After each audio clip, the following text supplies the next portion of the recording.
The girl from a small American town was left alone at home and disappeared without a trace. The police immediately began to look for her. Looking at the girl's computer, they discovered the first clue that led them to a shocking truth. Further events shocked the public, as no one had ever experienced such horror before. Friends, I recommend that you follow my channel and like it. It's very important to me. Woody was born on October 17, 1989, in Holland, Arkansas. She had 2 older brothers and loving parents. But when the girl was 7, their family was in trouble. In 1997, she and her parents went to pick up her brother from a baseball game. On the way back, they had an accident. As a result, her mother died. For their whole family, this tragedy was a great challenge. Casey's father continued to raise 3 children alone. He also worked as a policeman and had to spend a lot of time in the service. As a result, she became very independent from an early age. She cooked her own food, washed and cleaned her own food. Casey tried to help her father and brothers, even though she was the youngest. She was also very active. She sang in the school choir, played saxophone, attended a local church and spent much time with her friend. On December 3, 2002, when Casey was 13, she stayed home alone all night. Her father was working, her brother stayed in the college library, and the other brother had already moved to another town. A friend of Tim's, who was attending a training course, also lived with them, but he wasn't home that night either. Casey's maternal aunt, who lived next door, was also absent. In the end, the girl had to spend the evening alone, which was her usual routine. Before leaving school, she asked her 2 friends if they could stay with her. However, their parents did not allow it. Casey's house was on the outskirts of town and was almost completely surrounded by trees. Because of this, it was hidden from prying eyes and neighbors. Her brother's friend returned around 10:15 p.m. Casey was nowhere to be found, and the house was quiet. He thought that the girl was sleeping in her room and was going about her business. Tim came home at 11:40. He decided to check on his sister and look in her bedroom, but the girl was not there.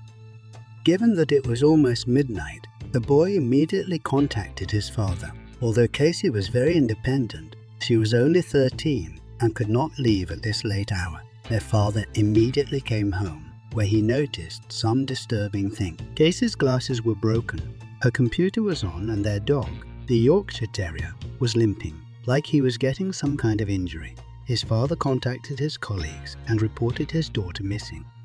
Right after that, he started calling all her friends and their parents, hoping the girl had just gone off to one of them. However, no one saw Casey after school. The man also noticed that all of his daughter's coats, warm clothes, and even shoes were still at home. Considering it was December night, she obviously couldn't have gone anywhere.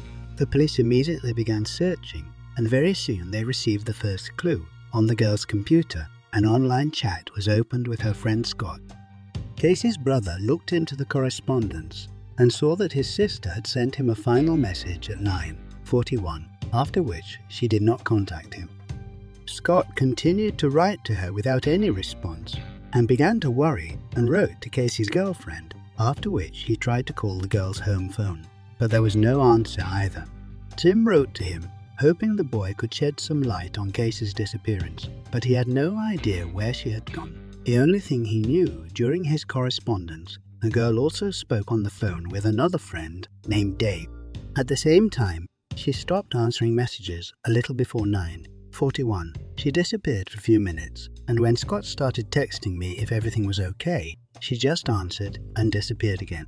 Casey's disappearance was quickly joined by the FBI. The agents spoke to her family and friends, who shared the same concerns. According to them, the girl spent a lot of time in online chat rooms, chatting there with various people she had never seen live.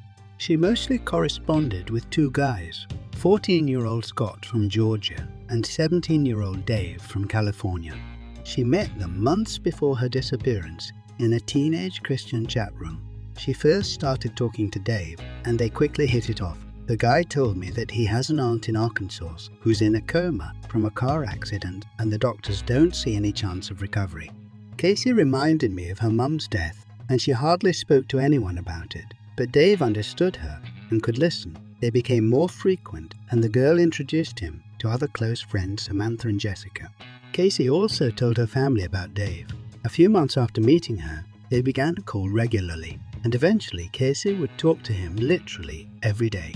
The father of the girl was generally not against the fact that his daughter was dealing with someone online, but her friends were very wary of this.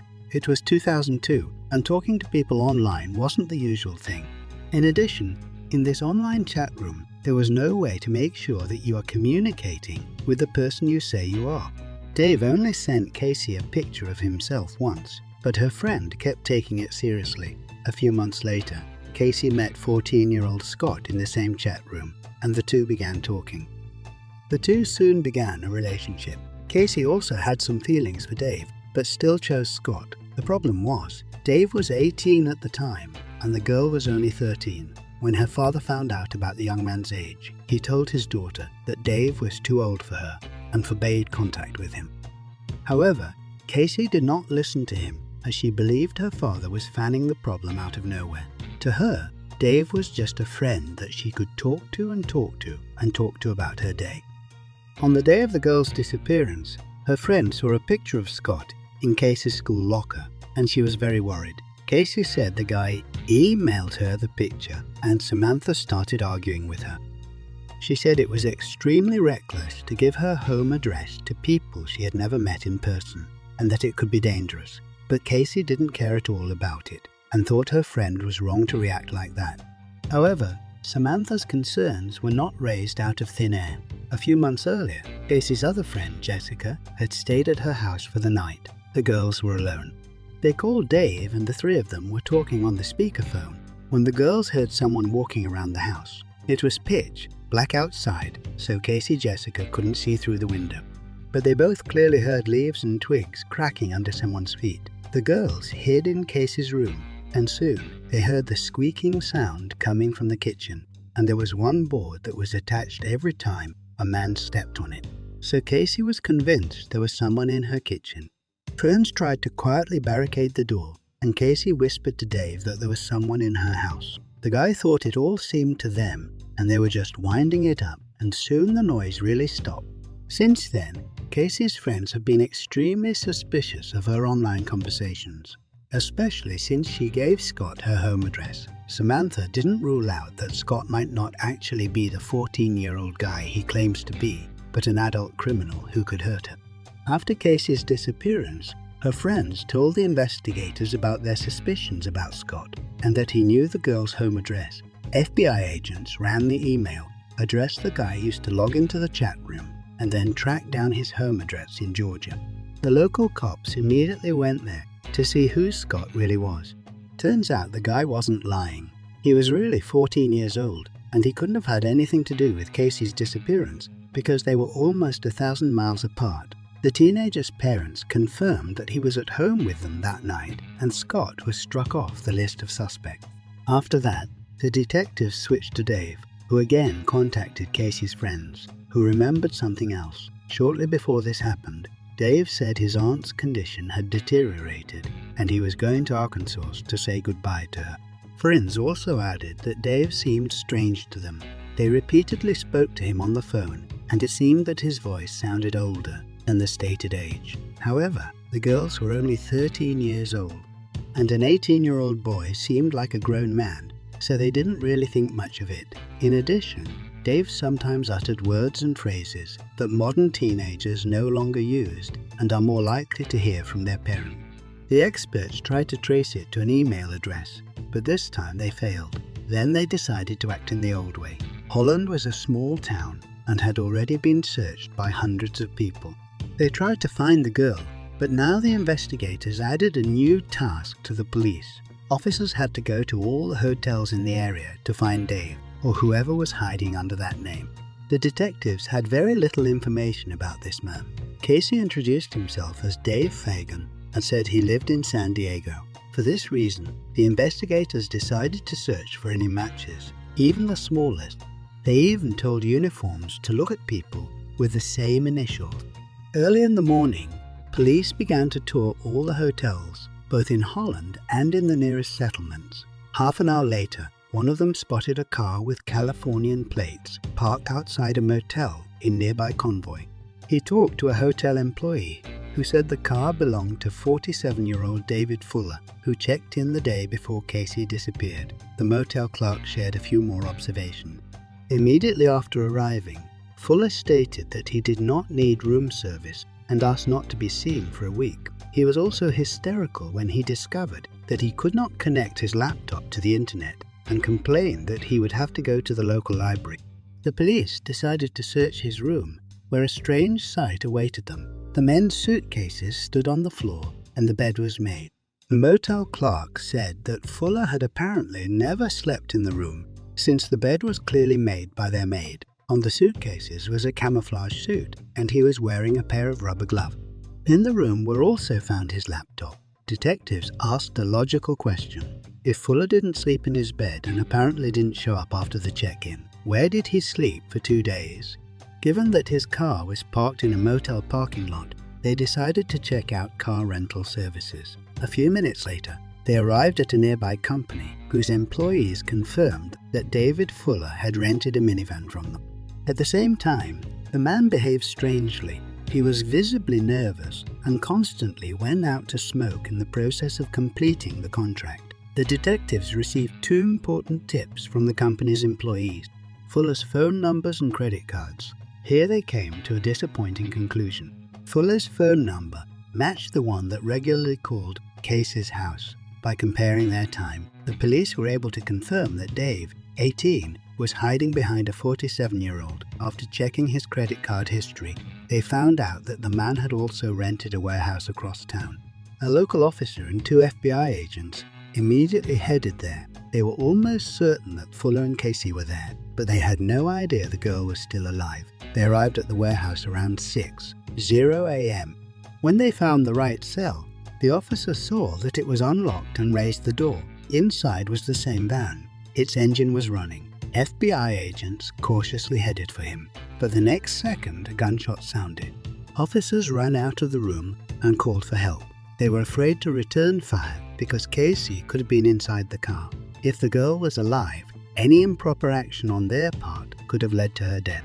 2.5 hours later, special forces arrived at the scene and headed for the warehouse. Fuller's body was seen behind the van. There was a gun in his hand, and there was blood coming out of his head.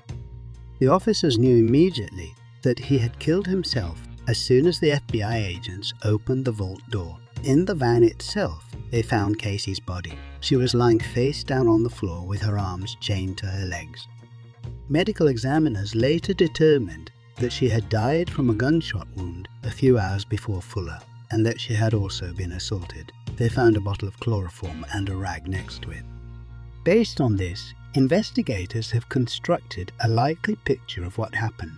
Apparently, Fuller broke into Casey's house and used the chemical to put her to sleep. He then took the girl to his van and drove to the warehouse, where he raped her and killed her. The news of the murder of the case shocked the whole city, which has not faced such brutality in a long time. However, it was not all, and soon the public found out even more disturbing facts.